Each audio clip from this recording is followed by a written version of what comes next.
భారతదేశ దిగుమతుల్లో పెట్రోలియము, ఇక్కడ ఆయిల్, లూబ్రికేట్స్ ఇవి భారతదేశ దిగుమతుల్లో మేజర్గా ఉన్నాయి. Most important point petroleum, oil, lubricates. అంటే పెట్రోలియం వేరు, ఆయిల్ వేరు. మనం కార్లో కానీ బైక్లో కానీ రకరకాల వాటిలో పోసే ఇంజన్ ఆయిల్ అంట.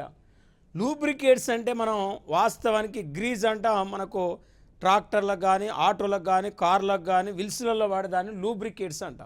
భారతదేశం మొత్తం ఇంపోర్ట్స్లో దాదాపు 21.6% దిగుమతులు మనకు పెట్రోలియం, ఆయిల్, లూబ్రికేట్స్ ఉంటే, సెకండు బంగారపు దిగుమతులు.